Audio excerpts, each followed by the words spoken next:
Arratsalde on danoi. Hasieri emango dixeu, abenduko 22ko osoko bilkuriai. Gai zerrendan 11 puntu. Lehenengua, ondorengo akten onespena. Azaroko 27ko udalbatzako ohiko osoko bilkurako aktan, zehoz esateko, nigo onartuta orduan. Bigarren puntuan, udaleko erabaki eta kudeaketaren berri ematea, hor dakau beti bezala, alkate hirigintza eta jendarteko ebazpenak, oangoan azarokuak, alkate ebazpenak, 411-tikan 436-ra, 26 ebazpen desberdin, hirigintzakoak 174-tikan 187, eta jendartekoak ongizatekoak 199-tik 158-ra, 10 ebazpen. Zehose? Ez, nigo, ez da ere, aurre orduan. Udal jardueraren kudeaketako beste zenbait egintza, Aitor?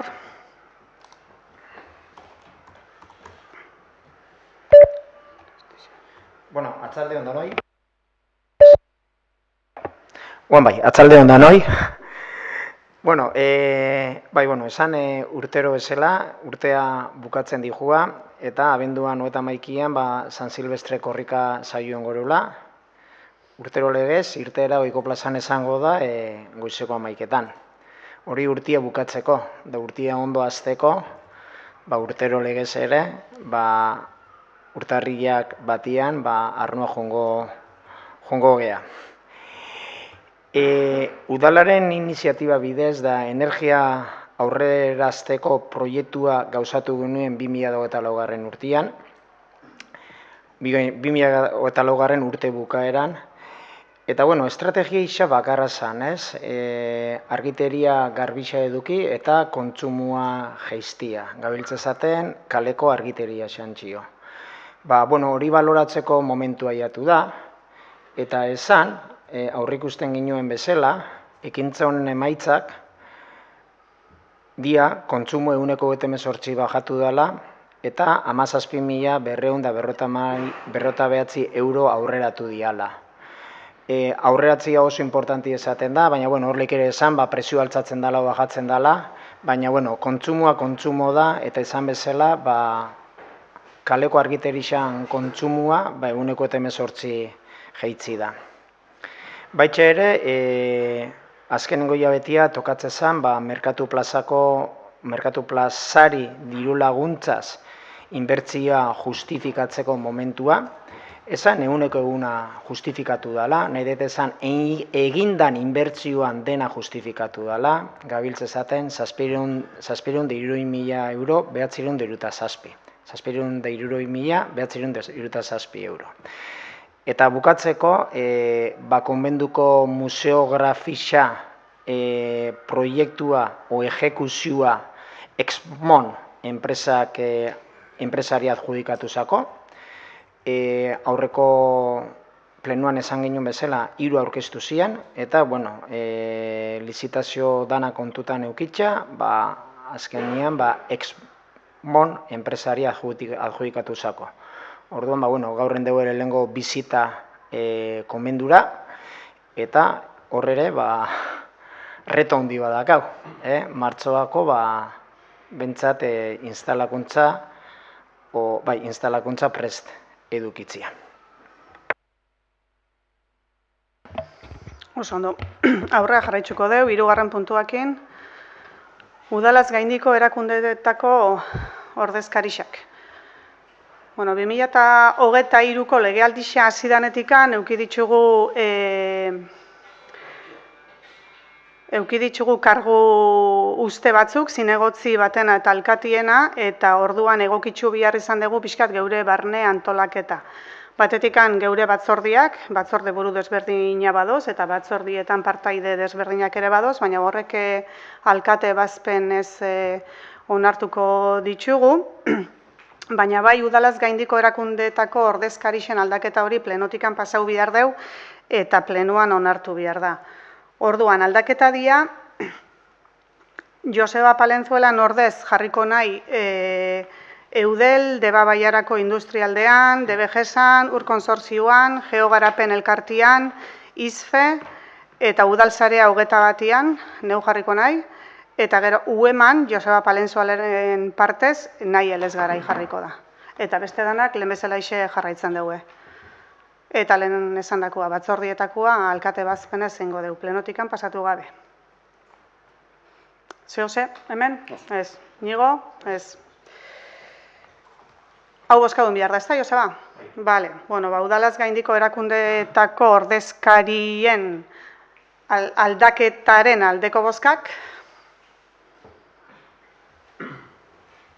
Aho batez onartzen da. Bale, aurrea, laugarren puntua. Oan hasigia pixkat urterokoakin. 2021ko ekitaldi aurreko erreziboen ezeztatzea. Bueno, urteko azkenengo plenotikan pasatzen deu, 4 urte pasa ondoren kobratu ezin izan dian reziboen ezeztatzea. Orduan, gaur pasatzen deuna da, 2021ko 213 errezibo ezeztatzea. Horietatikan, 126 agiri, ogasunak 18 hilabetez kudeaketak ein ondoren itzulitxakuak dira, eta beste 77 arrazoi desberdin haitxio, ogasunea ezin izan dianak bixaldu. 10 euro baina ugitxio dialako, konkurso egoerak dozelako tartian, arrazoi desberdin haitxio. Guztira, 35.000 euro, 35.924 euro eta 38 zentimo. Hemen, Xabi, urteroko... Bai, ezke ala da, urterokoa da, bai, ez dakit. Igual, barora biharkeu ezingo da, segurazki, baina, bueno, errepikatzen deuen horrekin bestaki, ba. Han, plazanoan telebizioarra dakau da. Igualan jarrio, zeintzu dian, ezin dana da, urtez urte, ni 10 urte ni joan, dos batez ere izen, 3-4 izen, jo, errepikatzen dianak beti, eta, bueno, morru ematen dago ez. Beti izaten dugu, kasu batzuk ongo dira puntualak, astusakolako, edo ezin doalako, baina eske batzuk dira, pasada bada, orduan, bueno, segurazki ezingo da izen, baina, bueno, huelta bat igual eman beharko dixo. Bai, gure partetik ere, urteroko kontua da, plen ontako kontua gaina, enbiarrekoa, zoritxarrez enbiarrekoa, eta alkatesak aipatu dugunan daude batzuk, enpresak, konkursan egon daitezkean enpresak, ezintasun ekonomiko batetikan, inoi izago gustatzen norberan enpresa, norberan egiten duen enpresa izti, eta, holako gogorra dira. Gero Xabi gaipatu du, batzuk ezin, benetan funtsezko arrazoi ekonomiko euki dezakenetenak, momentu konkretu batetan. Eta azkenik, berriro edetan egin bezala daude erreziboen kirolariak. Eta honek dia errepikakorrak eta pentsatzen dute, igual beste herritarro baino argixauak diala, eta orduan, honi, ez dakit konsientzia laguntzen dira, baina ematen du baetz, urtez urte errepikatu deitzen dute, eta zer egin daiteken, ikusiko dugu, beste neurri batzuk hartu daitezken, etorkizune begira. Baina, behintzat ezin duten jendiai, animatu udalera hurbiltzeko, ze udalak badaka bidiak laguntasun bat, edo laguntasun bat eskaintzeko. Baina, beti ere, kontaktuen harremanetan ipintzen badia, eta beste ikai. Oso ondo, bozkatu ingo dugu orduan. 2021ko ekitaldi aurreko erreziboen ezeztatzearen aldeko bozkak. Hau batez, hau ere.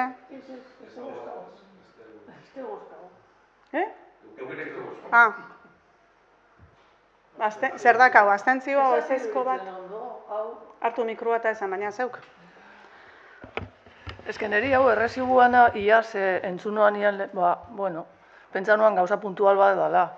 Baina lau urte atzea begirauta urtero, 35.000, 36.000 euro kobrau gabe gelditzea udaletxia esat iruritzen ondo. Ez nahi jakintzu bat, ez da izerren lehiken, ze konturatzen nahi, ogasunea pasatzen da, bueltan etortzen dira, ezin dira kobratu, baina, klaro, mutrikuar batzuk ez duena ordaintzen, beste mutrikuar batzuk ordaindu behar deu. Eta hori niri esat iruritzen ondo, orduan nien hijo hori ezeztatzea. Neu personalki. Bai. Abstentzioa orduan o ezezkoa? 12 orduan baiezkoak eta bat ezezkoa. Horretxio, bai ez? 11 baiezko eta bat ezezkoa. Bale, aurrengo dugu. 5. puntuan, bake epailean hautaketa. Urterokoa ez, baina 4 urtetik behin, bai. Bueno, urrian 30ko plenuan onartu gendun bake epailean titularran eta ordezkoen hautaketaren oinarrixak eta deialdixa. Orduan esan gendun bezala 4 urtean behin izaten da hautaketa, eta azkena 2021an izan zen. Jende aurrian egon da, deialdixa, herritxarrak izena eman alizateko eta 4 lagunek eman dugu izena. Hau bestegunean gobernantza batzordian tratatu gendun, eta bueno, esperientzia kontutan izan deu, hautaketa eitxeko orduan, eta oan dauan Angel Aristondok jarraitzia proposatzen dugu. 4 lagun horren artean emakume bakarra aurkeztu da, eta bueno, ordezkoa bea izatia proposatzen dugu. Aurea Bazterretxea. Hemen plenuak etxen dugu proposamena, baina gero azkenean Euskadiko Auzitegi Nagusixak etxen dugu izendapena, orduan gukoan Auzitegi Nagusira bisalduko dugu gure proposamena. Xabi? Gure aldetik ondo ikusten dugu, badaka esperientzia Angelek, eta bere lana ondo betetzen dela usten dugu, eta begionez ikusten dugu. Hugo beitere ondo ikusten dugu, eztabaidatu ginen gai honen inguruan erabakitakoa, eta, pila batez, eskertu, aurkeztu dien hautagaiei, ze azkenean, hau, neurri handi baten da borondate baikor bat, zerbitzu bat, edo laguntza bat eskaintzeko herrixai, eta, baloratzekoa da. Oso ondo. Bozketa ingo deu. Bake epaileen hautaketaren aldeko bozkak. Hau batez. Aurrea, 6. puntuan. San Miguel egoitza erakundeari salbuespena onartzea ondasun igesinen gaineko zergari dagokionean. Hau ere bestegunean ogasun batzordian tratau gendun. 2025ko maiatzean Mikel Deuna San Miguel egoitzak ondasun igesinen gaineko zerga ibixa ez ordaintzeko eskaeria intzoan, irabazirik gabeko erakundia dalako eta salbuetsita dauelako. Dokumentuak, eskatu zakuen dokumentuak aurkeztu deue, eta datorren urtetik aurre, hau da 2026-ik, salbuetsita egongo da. Lehen esan bezala, horixe, abenduan 18ko ogasun batzordian pasatu gendun, baina gaur plenuak onartu behar dugu. Orduan ekartzen dugu proposamena onartzeko. Inigo, zeo zezateko? Ez. A ber, San Miguel egoitza erakundeari salbuespena onartzea, ondasuen igiezinen gaineko zergari dagokioneko aldeko bozkak. Hau batez, agur hori jo hau, Arnazi hartzeko astirik ere ez dakat. 7. puntuan, 1740 eta 1940 finken nahitaezko jabego kentze espedientako balio justuaren adostasuna. Pixkat aldrebeza, titularra. Ondo azaltzen deten, ondo ulertzeko danok. 2026an gure arau subsidioixuak onartu zidanean, ondar beltzen zauan Reiner enpresak zituen eraikinak ordenazioz kanpo gelditzu zian. Eta ordenazioz kanpo gelditzeakoan ezin dugu obraikein ez eraikini berritzeko, ez handitzeko, ez konsolidatzeko, ez ize orduan enpresiak erabakizoan itziarko poligonoa jutia. Egiturazko antolamenduan jasotako hirigintza kudeaketako eta exekuzioko baldintzetan desjabetzean sistema ezarri zan, eta ordutik udala Reiner desjabetzea derrigortuta egon da. Urte guzti hauetan ez da aurrera eraman, eta 2025ko martxuan Reinerreko Jabiak Gipuzkoako nahitaezko desjabetzeko lurralde epaimahaira eraman zoan kasua, eta Jabiak 889.000 euroko balixua ematen zion bere jabetzai. Orduan jarri genduen prozesua martxan, guk alegazioa jarri genduen, eta guk 206.000 eurotan baloratu genduen. Eta uztailean 23an gainea, nahitaezko desjabetzearen lurralde epaimaixak bere epaia eman zoan, eta 793.000 eurotan gelditzu da Reinerreko balixua. Orduan, udala derrigortuta do, kantidade hori ordaintzea. Hilabete hauetan, adostasun batea aiatzeko asmoan ibiligea, udala eta Jabiak, eta lortu deu 550.000 eurota jaistia, baina, konpromisua da, ahalik eta azkarren ordaintzia. Xabi? Ondo ikusten dugu, aurrekoan batzordean informazioa emantzakun eta berriun badala iruditzaku eta oso ondo. Inigo? Luze junda gai hau, zoritxarrez luze junda eta ondorizuak, ontxe pizkate ontxe eritze zaigu udalera, baina dana dela eta zorionez, behintzat lortu da pizka geiztia, epaimaiak adostu zuen hasierako kantitatea eta hori, lorpen hundi bezala hartu behar dugu. Dana dela, olako egoerak saiatu behar geha,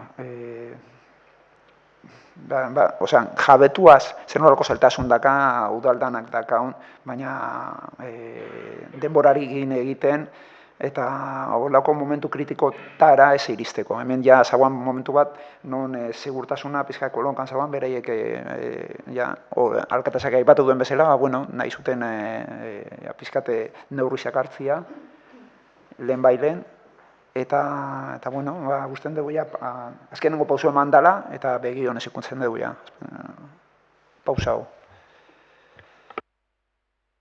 Oso ondo. A ber, 1740 eta 1940 finken nahitaezko jabego kentze espedienteko balio justuaren adostasunaren aldeko bozkak, hau batez. 8. puntua, Mutrikuko udaleko lanpostuen balorazioa. Nar? Azkar dijoa gaurko plenua, baina nik ez dakit 2 urteko lanketa bat eta gero 5-10 minutu eskaukitut pixka eta udana ondo azaltzeko eta lanpostuen balorazioa zer dan eta zertako indeun azaltzeko. Askotan gaizki ulertuak egoteia eta ez da ohiko kontzeptu bat. Egisa da ordu asko sartu ditugula guzti hontan, desgaste psikologiko bastante ondixakin, azkenean pertsonekin egon geha 2 urtetan lanian, behaigen jarria, eta honek azkenean badaka bere desgastia. Egisa da aurreko legealdi amaieran abiatzeko intentzioa zabala guzti honekin, baina, hauteskundiak atia joka zaudelako, erabaki izan ordungo gobernantza batzordean igual ez dela momentua, eta utzi izan legealdi honetarako. Orduan, 2023ko abenduan eman genion hasiera honei, eta gaur honea dakarkigu alabadaokio behintzat onartzeko. Orduan, aurrengo gauza pixkat garbi nahiken nolekena gelditzea lanpostuen balorazioan zer da administrazio publikoan. Ze askotan soldatakin erlazionatzen da, baina ez da hori bakarrik. Egisa da soldata igoerak ematen diala normalean, baina lanpostuen balorazioa antolaketa tresna bada. Eta bigarren gaizki ulertua normalean izatea langileen balorazioa, eta ez da langileen balorazioa, da lanpostuen balorazioa. Lanpostuak baloratzitugu, eta berdin dio zein dagoen bertan, ondo iteun, o ez teun ite, baizik eta lanpostu horrei dagozkion gauzak baloratzen dira. hori nahiko garbilaga nahi dut, eta nik uste langileekin 1000 bider esandako esaldi badala. Ez gehiago baloratzen langileek egiten duten lana, baizik eta lanpostu horri dagokion egin behar. Eta hori ez malimakagu garbi, gertatzea gaur egun gertatzeana. Ez dakigula zein dan departamentu buruan egin beharrak, o zein dan departamentu burua. Ez dakigu gehiago irabazten duen pertsona horrek zergaitik irabazteun. Gehiago irabazteu, baina ez dakigu ardurak nun bukatzeian, ardurak nun hasteian. Ez dakigu lanpostu bakoitzak betetzeko ze prestakuntza behar dan, ze mailatan egon behar duen. Hemen egon dia mailaz azpitzik lanpostu batzuk. Azkenean, pixkat, nahiko modu simplian esateko ordenatzea da, lanpostuen balorazioa da, administrazio publikoak emateun lanpostu ezberdinak ordenatzea. Hau, enpresa pribatutan maiz egiten da. Eta egisa da, udaletan, administrazio publikoan askotan urteak aurrea dihoazte, eta tamalez olako ariketak ez dia egiten, eta jutea pixkanaka, laburtero esango nuke, enpresa pribatu baten izango litzateke, laburtero gerentzia aldatzen da, eta gerentzia aldatzen danean hartzen dezu aurrekoa, eta moldatzen da, baina ez nola baiteko, esango nuke, dokumentazioikan, zenei tokatzen zaion adibidez ordu estrak sartzea eta soldatan barruan don, zein don zenen gainetik, zen eudakan autonomia, zenek ez, gauza asko doz. Azkenean gero talkak sortzeiala, bai langileen artean eta bai udal gobernuarekin. Oain dela 17 urte saiakera bat intzan bibider, ordungo udal gobernuak saiakera bat intzuan, etzan aurrea atea, eta ordundik ez da saiakera berririk egon, eta gaur 2025 garren urtia bukatzea guazenean, retroaktiboki gaurko erantzun emaitza hauek onartzea ekarriko dugu udalbatza. Eta retroaktibua izango litzateke 2025ko urtarrian batetik. Honen arrazoia oso klarua da. Lanketa guzti honekin hasi ginean oso klaro geneukan ezin genula denbora gure kontra eduki. Hilabete bat pasatzen bakoitzan ezin zuten langileak eduki nolabaiteko susmoa atzeatzen nahi ginela gutxi ordaintzeko o erabakiak ez hartzeko, eta presio horrekin lan egitea ez genuen nahi genuen prozesu ondo eraman, ze honek azkenean Mutrikuko udalan langileguan etorkizuna eta estrukturan etorkizuna finkatzeko balioko zuan. Orduan, langileek ikusiko bazuen alegazio batei erantzuna 3-4 astetan luzatzen nahi ginela hilabete bat pasatzeko, naizta ez izan horla, kostaungo litzateke bastante geixo kostatu dana baino. Eta realitatea oso gogorra da gaur egun. Lanpostu batzuk behar baino askoz balorazio gutxiokin doz. Beste batzuk doetxoreka doz. Lanpostu berdinean jendeak soldata desberdinak aidia jasotzen, erantzukizun ezberdinak azke, eta ez da oso garbi zein da ontzenen gainetik. Eta antolaketa aldetikan logika askoikan ez daka organigramak gaur egun. Eta hori ez da, esango nuke, arazo hondiena. Arazo hondiena dakauna da talentu gaztia iesi jute zaigula. Mutrikuk tamalez geografikoki ez daka leku oso erakargarrixa jende asko lanea berta etortzeko, eta horretaz gain inguruko herritatik konparatuta askoz gutxio kobratzeu bertan.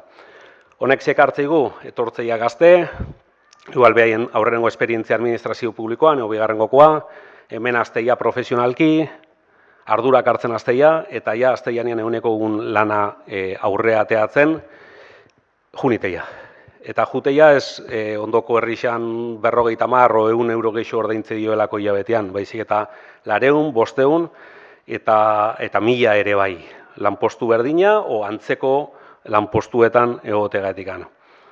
Nik, lehen xabik esatezun 10 urte zijoala, nik oain dela 5 urte sartu nuan hemen hanka, Eta ordundik laugarren apareja hori dakau, hirugarren hirigintza teknikaria, hirugarren idazkari teknikaria, bigarren ekonomi teknikaria eta bigarren turismo teknikaria. Eta honek erakusteu 5 urtetan olako rotazio bat dagoen momentuan zerbait arazo bat dakaula, bai. Orduan, prozesu guzti honek ekarriko duna da oinarri horiek eta pieza horiek hobeto engranatzea eta hemendikan aurrea prozesuak hobetu izatea. Hemendikan hilabete batzuta etortzen den alderdia etorrita ere, behintzat udal langileen prozesuak eta moduak bakarrik funtzionatzeko moduan. Eta ez datorren politikariak gerentzia lan potolo bat egin behar izaten egotia, zenek zegin behar duen eta zeinez eztabaidatzen egunero. Orduan, prozesua badakizue hemen txosten gehienak, gobernantza batzordian uste hilabetero pasadala, aktualizatzen nola gindoa zen, zertan gindoa zen, inkluso zifrak nola izan bariatzen, baina, azkenean elkarrizketak, langile galdetegi bat pasazitzaien, elkarrizketak indiabeekin, eta horrekin zirriborro bat etorri zen langile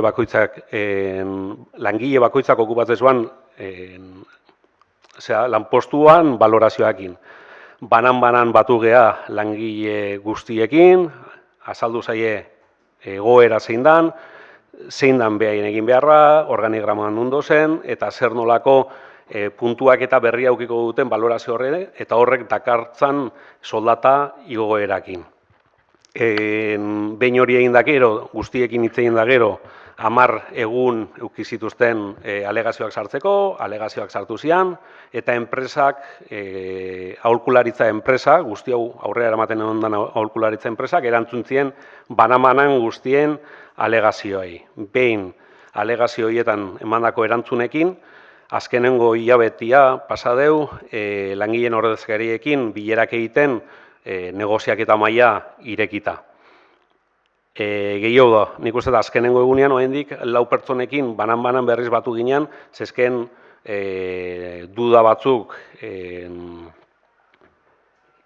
argitzeko. Eta kontua da, lehengo astean ja langile guztiak sinatu zeuela, ados zeudela lanpostuen balorazio honekin, 2 pertsona izan ezik, hauek ez zeuen parte hartu bozkaketan. Eta hau da, gaur ekartzeun emaitza. Azkenean lanpostuen balorazio honek antolaketa plan badaka, organigrama berri bat, eta lanpostuen deskribapen berri bat. Eta nahiko labur biltzeko niretzat asko gustatzen dena da, hau ez dela soldata igoera bat, baizik eta dela udal administrazio publikoai ordena jartzea. Eta norbeak jakitea noaino da bere lana, zein da bere erantzukizuna, zergaitik kobratzen duen gehiago, zein da onzenen gainetik eta zein da onzenen azpitik. Ze ordena dago momentuan gauzak funtzionatzen azteia, baina kaosian oso zaila da gauza batek ondo funtzionatzea.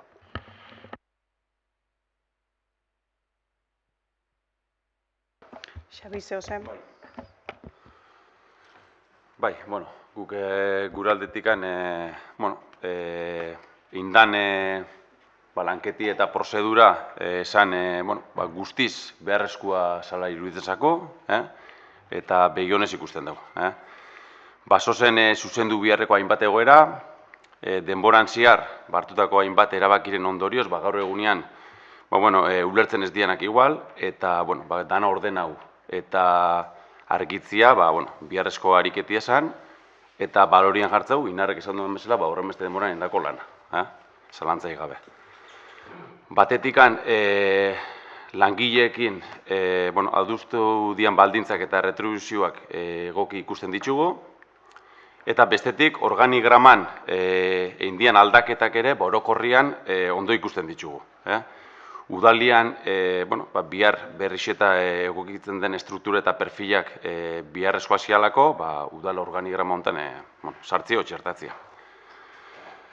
Hala ere, eta orokorrian intan lanketiakin ados egon da, badoz ondo ikusten ez ditugun, edo ondo ikusi ez, edo aldatu, edo hobetu biharreko puntu bat edo beste, ez? Batetik handa, hor perfil berri bat atera da, dala herritarren arloko koordinatzailearen perfila, eta, bueno, gure aldetikan, gaur-gaurkoz dakaun informazioak imentzat, postu hau ez du beharrezkotzat ikusten. Esatet, dakaun informazioak imentzat, iruditzako hau, gestionatu leikela, gaur egun barruan dozen langileekin, bestera batea, baina berrez diot, igual urrengo egunetan informazio gehiago jasotzeu, eta, bueno, jungo gehi ikusten, benetan zer dan hemen, perfil berri honek, eraman behar duena. Gero beste puntua izango litzake, udaltzain ofizial ordiaren hautaketa barne promozio bidez bideratzea ere ez deu egoki ikusten, eta brigada burua barne promozio bidez bideratu dan bezala, iruditzezakuk,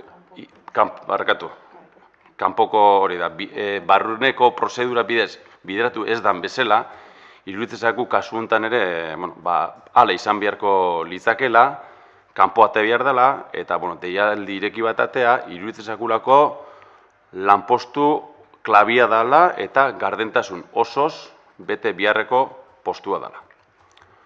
Eta gero azkenik, berdintasun teknikexan inguruan ere, esan, estrukturan txertatuko den postu berri bat izango dela, eta hontan ere garbi dakau, biharrezkoa dela postu hau ere, ahalik eta azkarren deialdi publikora ateatzea. Bere momentuan, deialdirik eta inolako hautaketa prozesuri gabe, pertsona kontratatu zen momentuan, aldi bateako lanpostua zalako, baina oain egokortu egingo da neurrixan, iruditzezaku lanpostu hau ere, deialdi publikora ateatzea guztiz beharrezkoa dela.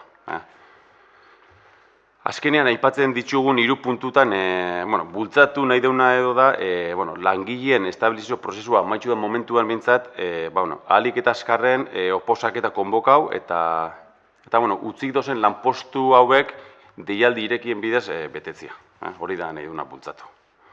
Bi helburukin, batetikan, udalangileen estrukturan, interinidadiakin amaitzeko, eta bestetik, eta oso garrantzitsua hau ere, funtzio publikoan derrigorrak dian meritu eta kapazitate printzipioak aplikatzia utzik dauden lanpostu hauek betetzeko. Eta, bukatzeko gure aldetikan, esan duten bezala ziren, orokorrian, ondo ikusten dugu endan lanketia, puntualizazio hauek aparte, gaine iruditzat puntualizazio honek ere aurrea behi da, danon artean adosteko arazoik ere, igual ez dauala, eta, orokorrian, ondo ikusten dugu lanpostuen balorazioan inguruan egindan lanketa, eta bai langileekin sinatutako akordiorekin ere ados goz, eta ontzat ematen dugu, eta bai esan behau, nahi dugu berriz balorian jarri egindan lana urte guzti hauetan. Bai, gu baita ere baloratzen dugu lehenik eta behin hartutako erabakia, martxan ipintzeko prozesua, eta honen ondoren egindan esfortzua, egondan desgastia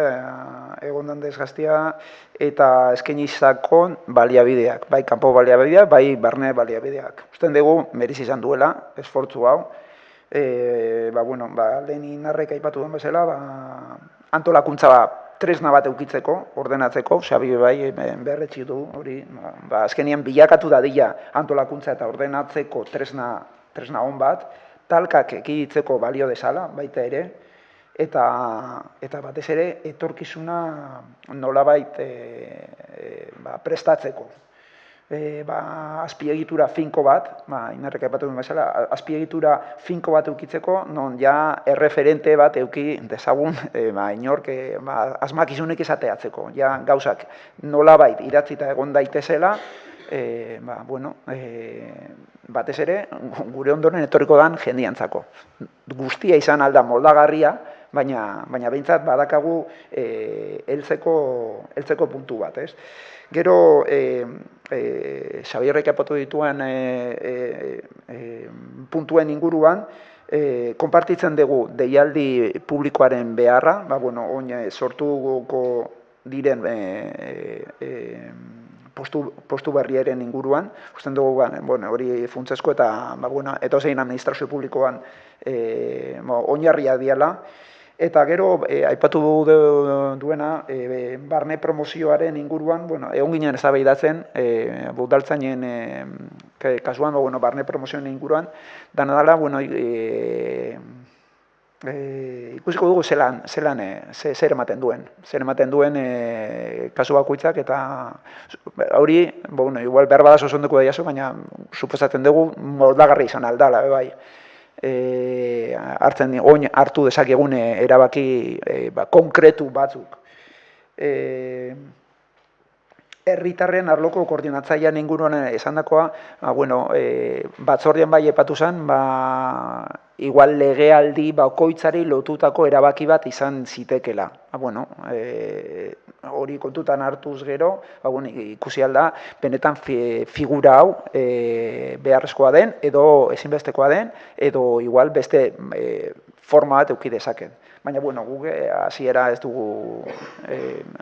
dugu eskor modura ikusten, ikusiko dugu zen nolako ibilbidea daukan. Eta, jabetzen gara prozesu gogorra izan dela, danontzako, kanpoko enpresantzako, imaginatzen dut, barneko langilentzako, hau koordinatu dute, udalen partetik koordinatu duten ordezkarientzako, eta langilentzako lan erraza ere imaginatzen dut ez dela izan. Eta, benetan espero dugu ondo jutia, alden onduen jutia. Eta behintzat aurrera pauso bat egitea, ze gu ere, gure taldea aurreneko saiakeran presente egon zen, eta prozeso oso luze izan zen, eta zoritxarrez, Inarrek aipatu duen bezala, eten egin zen. Orduan, espero dugu honek arrakasta apur bat gehi eukitzea, eta benetan guretzako, udalduenentzako erabilgarri bilakatzea. Bai, pixkat lehenik eta behin eskerrik asko bixoi behintzat lanketa baloratzean ean da eskartziare bidezkoa da. Bai pixkat gelditu naiz, bai herritarren koordinatzaileekin, bai berdintasun teknikaixekin eta bai udaltzaingoan asuntuekin gardentasun faltan sentsazio mezu batekin eta nahi dut pixkat aklarau hori. Herritarren koordinatzaileko departamentu danek dake burutza bat, eta beste danak burutza dake moduan, herritarren koordinatzaileak izango litzateke langile bat, oain arte bertan da honak, eta ez leitze zaio lanketa bat. Hau ez da lanpostu berri bat, baizik eta daka lan gehigarri bat, izango gala departamentu horien koordinatzailea, eta koordinazio horretik jasoko du plus bat. Zerraitik azpimarratzet ez dela langile berri bat, ez dela postu berri bat, beak inberreko lan horiek, gaur beak ingoitulako, eta hemendikan 17 hilabete eta hauteskundiak eta gero gure beste talde bat, osuen beste talde bat sartzen danean, inungo arazoik ez duelako edukiko beste batei ez lehitzeko lan horiek. Orduan, ez da lan postu bat, binkulauta gelditzean, ez da kategoria igoera bat, ez ezerre. Koordinatzaile horren, helburua izango dana da, herritarrei aurrean lan egiten duen sail ezberdinak koordinatzea. Euren lana begiratzea, zertan da behien, zertan ez, eta gure bitartekari izatea, adibidez, ordenantza fiskalak lanian hasi berdianean, lanketa hori taldean iteko. Hor barruan dakau justu da departamentua, organigrama ikusi bali maizue, el cajón desastre ditzesakona. Dakau musika eskola, dau turismo bulegoa, dau liburutegia, dau hemengo teknikaixak, eta batez ere, eraikuntza hontatik kanpoa dozenak, eta hemen lanian egontze aztenak badakizue, zelako zaila dan parte egitea hemendik kanpo dozen departamentu horiei udal lan egunerokotasun lan horretan, adibidez. Oso urruti sentitzeia musika eskolakoak, liburutegikoak eba, hortako da. Esatitzueten bezala da koordinatzaile bat, hasita bajak, liburutegia zelgadon itxitxa eta olako detaile txikitatikan, pixkat udal gobernuan bierroiek bideratzen lagunduko duna alde batetikan. Gero komentatzen zuen udaltzaingoana, nik klaro esango izuen, nik ez dakat inorekin eskontzeko biharrik, Oso klaro nekan bezala eta geneukan bezala brigadan geneukan arazoak kanpotik lortuko denula soluzionatzea, udaltzaingoekin eduki aldeun arazoa oso garbi dakat ere bai barrutik konponduko ala, eta kanpoko bat etortzen baldin bada gauzak gaiztotu ingo ditula. Ikustet dakaula udaltzaingo bat zen batzuk behintzat zai galoiak hartzeko eta responsabilidadeak hartzeko. Orduan, barne promozioak gardentasun oso zehitzen dira. Eusko Jaurlaritzan iteia, Diputazioan iteia eta udaletxe askotan iteia. Zilegi berdin da, kanpo promozio batin o barne promozio batin. Barne promozio izateagatik gardentasunik ez du galtzen. Orduan, promozio horiek irikitzen dira, parte hartze dute, ebaluatzen zaie eta ebaluazio hortan ateako da apto o no apto. Baina nik uste da aukera eman bertzaiela, ze batzuk eskatzen ari dira pauso hori eman ahal izatia. Eta horretaz gain, berdintasun teknika izana ere bai, gardentasun falta izan zala arpegiratu da, ez zala deialdirekin, hori gardentasun falta da. Deialdia jontzan, eta deialdi horretan aurkeztu zian proposamen ezberdinetatik, gaur egun dakaun berdintasun teknika isa dakau, baina hala ere, arrazoia emate izut, lanpostu asko eta asko ateatzen hasi bergehala, eta egonkortu behar deula gure plantilla. Lehen, esaten noan bezala, gazte talentu horiek ez juteko, eta ja, lanpostuak bere ganatzen hasteko jendia, eta bestaldetik ezin deulako interinidade horren barruan ere bai, berriz jendia eukitzen hasi, oentxe egonkortze prozesu bat egin da gero. Orduan, gu guzti horrekin ados goz, gardentasun ez egingo deu, 1000 biderra esan diel langilei, ez dakit, garai baten ze gertatu zan hemen, baina nik adedo esate dana inorrezteu inun jarriko. Hemen lanpostuak lehiatu ingo ditue, externo o internamente. Legiak betetzen.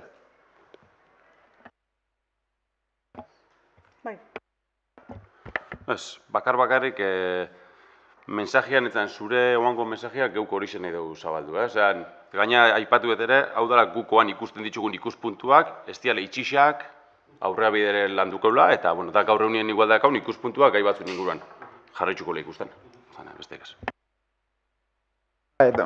Bakarri puntu bat, plantilla egonkortzearen azken komentaizua ezinbestekoa ikusten dugu baita ere, ezinbestekoa da. Bai, osea, interinidadiakin, administrazio publiko orokorrian bide hori dao jarraitzen eta da gauz bat, baina egin beharrekoa bai edo bai. Eta ni bukatzeko bakarrikan, hemen helburu bakarra do, herritarrei zerbitzu hobetzia. Hori kontutan eduki behar dugu. Helburu hori da. Oso ondo. Mutrikuko udaleko lanpostuen balorazioaren aldeko bozkak, hau batez onartzen dugu. Aurrea, 9. puntuan, establezimendu eta ostatu erabilera berriak ezartzeko mota guztietako onarpenak, baimenak, lizentziak, aurretiazko jakinarazpenak eta erantzukizunpeko adierazpenak etetea. Gai honekin lotuta aldaketa puntualai emantzi xeun hasieria urriko plenuan eta hau batez onartu gendun, aurrea eramatia. Orduan esan gendun bezala, Mutrikun erabilera turistikoko etxe bizitzak ugaritzuen dira azken boladan, asko ugaritzu dira, eta honek eragin nabarmena dakau, eukideu, ohiko etxe bizitzan erabilgarritxasunean eta batez ere prezioan. Ohiko bizitzarako alokairuko etxe bizitza gabe gelditzu behar izan, eta arrazoi pisutsu bat, piso turistikoen ugaritzia izan da. Urrian onartu gendunetikan, aurrea pasuak eman ditugu, azken bilabete hauetan, eta aldaketa puntual hori aurrea eramateko txostenak eta memorixak prest ditugu, eta parte hartze prozesua laste egongo da martxan jartzeko moduan, baina prozesu asko bezala, hilabete asko pasauko dira amaitsu orduko. Eta plangintza berrisa garatu bitxartian urtebeteako lizentziak suspenditzia oetetia, biharrezkoa ikusten dugu, prozesu hau parte hartze zabalenakin einalizateko, eta hor dakau, 2/2006 lurzoro legeko 85.1 eta 85.2 artikuluak, eta 105/2008 premiazko neurrien dekretuak albideratzen digun legiak urtebeteko lizentzia horrek, urtebetian lizentziak etetzeko. Ez dakitxo ondo ulertu zaten, ez dakitxo ondo esplikauret. Bai, ondo esplikauret. Zehose, zateko, ez, nigo, ez, bueno. 9. punto hori ez dut berriz irakurriko, ze horixe da igual batzutan gaitzena, ahi osega. 9. puntuen aldeko bozkak, hau batez, bueno, ia honeako dan, etete hau. 10. 14/2025 lege dekretua abenduaren 2 sektore publikoaren eremuko ordainsariei buruzko presazko neurriak onartzen dituena. Inar. Eta hau bada, soldata igoera bat. Soia. Bueno, hau beste behin aurretik pasada olako punturen bat, bueno, kontua dana da uztailan, ez? Vale. Kontua da Espainiar gobernuak bere aurrekontuekin batean, normalean KPI-an igoera ere erreferentzi bezala hartuta igoera bat markatzen dugu, eta igoera hori aurrekontuekin batean onartzen da. Zer gertatzea, aurrekontuak prorrogatua dira, ez du onartuta, eta urte osua egon da gero, abenduan sektore publikoan eremua joan hontan ordainizariei buruzko presazkako neurri bat hartu dugu, 2,5ko igoerakua soldatetan. Lehen prentzan irakurriet, Eusko Jaurlaritzak ja urtarrian egingo dula bere langileekin ordainketa hori, eta gaur tokatzen dana da, goitik datorren igoera hau onartzea udalbatza hontan. Ez da rekorrido geixo.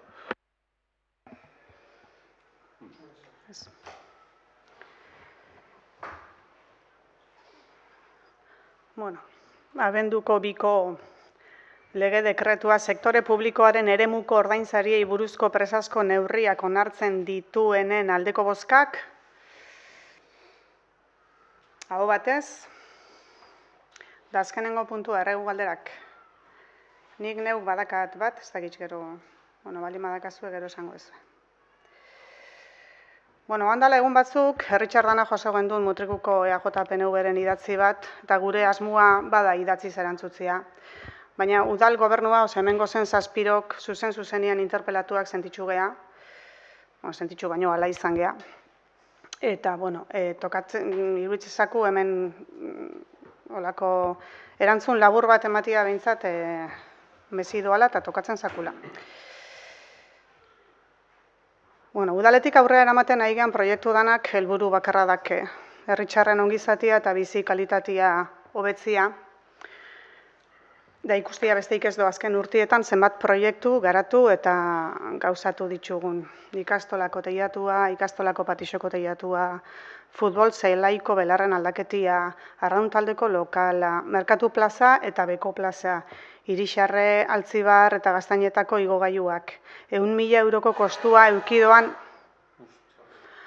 100.000 euroko kostu eukidoan argiterixea lehen aitorrek aipatu dona aldatzeko proiektua, Egaina frontoia, 3 parke berritxu, Lazte laugarrena, skate parka, landa eremuko mugarrixen digitalizazioa, komendua, proiektu askok ez danak, baina bai asko, diru laguntzakin eraman dira aurrea. Baina diru laguntza horrek eskatu, kudeatu eta lortu egin behar dira. Diru laguntzak urtero bateatzen dira, baina besua gurutzatuta egon da ez dira etortzen. Hala ere, pixka tristia ere, iruritzezat udal baten jarduna bakarrik proiektu handixetan eta inbertziotan neurtzia. Hori baino geixo ere bada udal baten lana. Herriko elkarte eta eragiliekin elkar lana. Udaletxeko langileen lanpostuen balorazioa aurrera ateatzia. Bono kanpaina komertzioai eta herritarrei laguntzeko aurrera eramatia. Mugaekin bilerak 2 edo 3 hilean behin. Kulturartekotasun taldia sortu eta dinamizatu hilero. Atzerritxarrentzat aholkularitza juridikoa jarri, Eusko Jaurlaritza finantziatuta bai, baina geure lanakin lortuta. Harrera plana diseinatu. Lotune emakumeen jabekuntza eskola sortu eta dinamizatu. Feminismoan aurrea pasuak eman. Indarkeri matxistai aurretxeko salaketa protokoluak eta jaixetako protokoluak diseinatu. Energia komunitatea sortzeko lehenengo pasu eman eta euren bidelagun izan. Bai, eguzki plakak aldundia jarriko ditu, baina geuk lana indagero. Portu eta hondartzako eremuko parte hartze prozesua aurrera eraman. Hezkuntza batzordia sortu eta hezkuntza komunitateko harremanak sendotzeko eta proiektuak elkarlanian eitzeko. Eskola kiroleko hitzarmena sinatu. Ekintzailetza bultzatzeko lokal partekatu bat sortu elkarlaneako.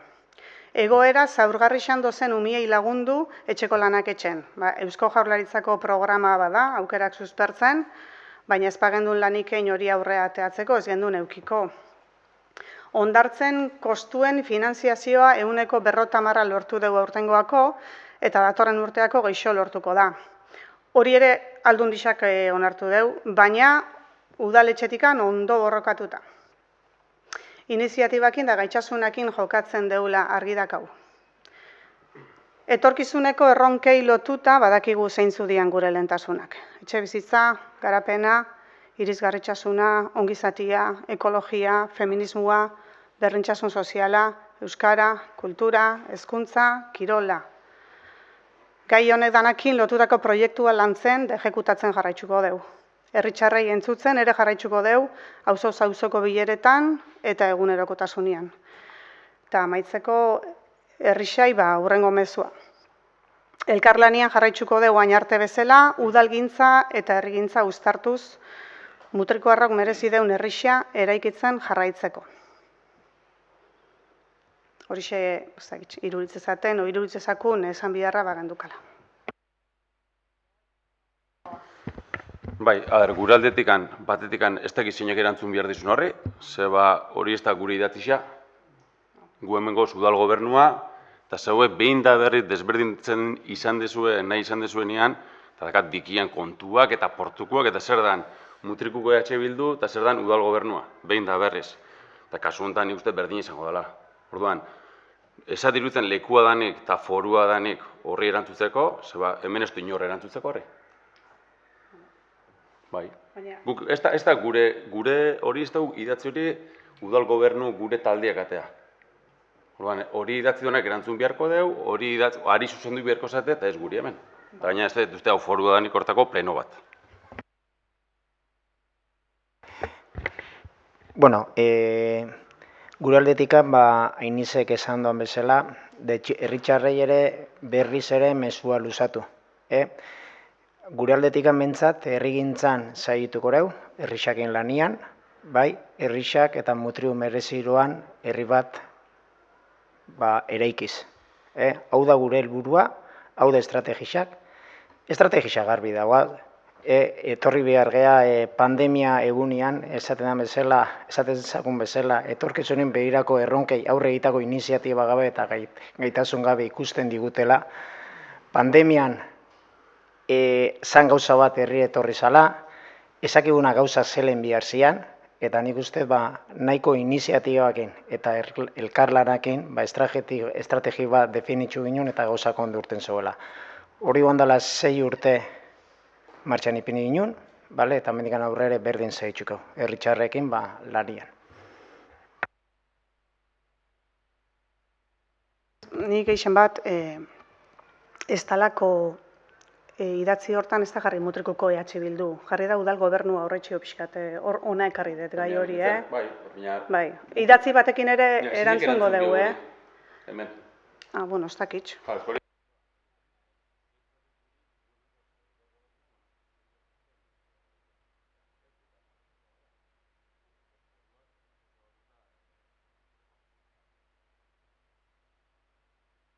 Bueno, baten bate entzutzen baldin bado, entzungo zeuen. Baten batek beste zehose, beste gairik, ez, bueno, bukaeri emango iseu, 2005 garren urteko azkenengo plenua izan da hau, eta, bueno, Josebak esaten zoan bezala, neuk ere esanengo dut, kinu bat egingo iseu. Ondo esandakoak kontutan hartu eta gaizki esandakoak barkatu. Ondo pasago oporrak danok eta urte berrian.